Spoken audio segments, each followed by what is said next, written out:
Islam futuristik. Assalamualaikum warahmatullahi wabarakatuh.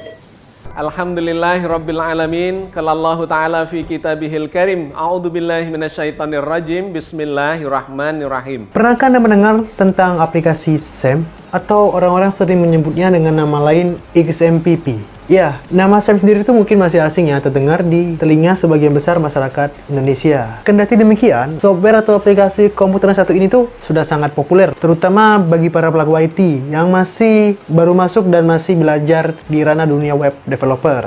Bagi Anda yang ingin memperdalam ilmu pembuatan website, mempelajari tentang apa itu SAM, adalah tahapan-tahapan awal yang wajib Anda lakukan jika Anda ingin menghemat suatu anggaran. Pasalnya, SAM sendiri itu mampu mengetikkan peran penting web hosting dengan cara menyimpan file website ke dalam localhost agar bisa dipanggil lewat web browser. Saya akan membagi penjabaran SAM itu sendiri ke dalam 4 part. Yang pertama, definisi SAM. Yang kedua, sejarah singkat dari SAM itu sendiri. Yang ketiga, fungsi dan kegunaan SAM. Yang keempat, bagian-bagian penting yang terdapat pada SAM itu sendiri.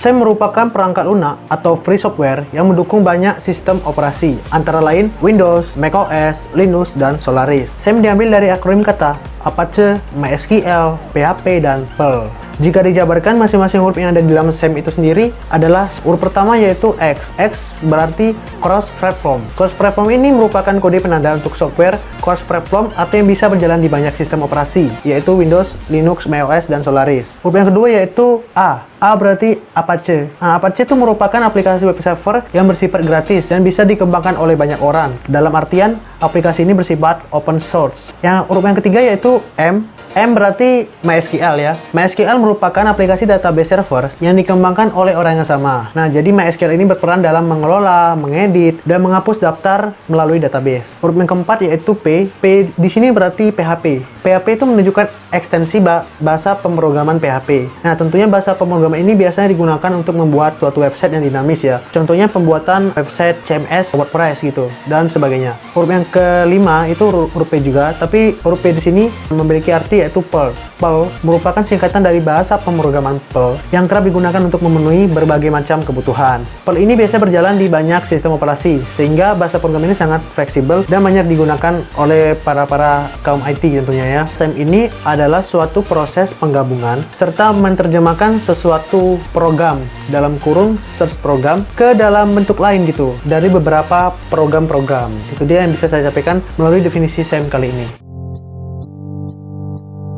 Software SAM pertama kali dikembangkan oleh tim proyek bernama Apache Friends. SAM ini merupakan proyek non-profit yang dikembangkan dan didirikan oleh Kai Oswald Seidler dan Kay Fogelgesang pada tahun 2002. Proyek mereka ini bertujuan untuk mempromosikan penggunaan Apache Web Server. Sampai saat ini, SAM sendiri itu sudah rilis versi terbarunya, yaitu versi 7.4.9 yang bisa Anda dapatkan secara gratis di websitenya, yaitu www.apachefriends.org. Program aplikasi SAM berfungsi sebagai server lokal untuk mengampu berbagai jenis data website yang sedang dalam proses pengembangan. Dalam praktiknya itu, SAM biasanya digunakan untuk menguji kinerja fitur ataupun menampilkan konten yang ada di dalam website tersebut kepada orang lain tanpa harus terkoneksi dengan internet. Cukup kita akses dengan melalui SAM Control Panel, atau istilahnya itu orang menyebutnya dengan mode offline, dia tanpa terkoneksi ke internet. Kendati demikian, SAM itu bekerja layaknya web hosting. Jadi kita bisa mengotak-atiknya, tapi web itu tidak bisa diakses oleh orang gitu. Nah, kita bisa mengotak-atik, tapi web itu tidak bisa diakses oleh orang, itu bahasanya. Nah, maka dari itu, SAM biasanya banyak digunakan oleh para mahasiswa ataupun pelajar ya, yang untuk melihat hasil desain website mereka. Mereka tuh membuat suatu sketsa website di dalam SAM sebelum mereka menyebarkan web itu ke publik gitu. Jadi dibuat dulu rancangannya di SAM itu sendiri. HTDocs. HTDocs merupakan nama sebuah folder bagian dari SAM yang berfungsi untuk menyimpan berbagai file dan dokumen yang akan ditampilkan ke dalam website. Jadi, kapasitas penyimpanan HTDocs ini dalam menu HT itu sendiri itu bergantung kepada hard disk yang terpasang di dalam perangkat komputer Anda. Jadi bergantung kepada hard disk karena letaknya kan di sistem C. Jadi ya, kalau kalian menggunakan SSD ya tergantung jenis kapasitas Anda gitu. Control Panel. Seperti namanya, Control Panel memberikan kita akses lebih leluasa dalam mengatur database, mengunggah file, dan melakukan setting lebih detail terkait jeroan website. Nah, di dalam Control Panel ini kita juga bisa mengatur tombol stop dan start XMPP kita ya, agar tidak memberatkan kinerja komputer. Kita bisa juga mengatur stop and start-nya.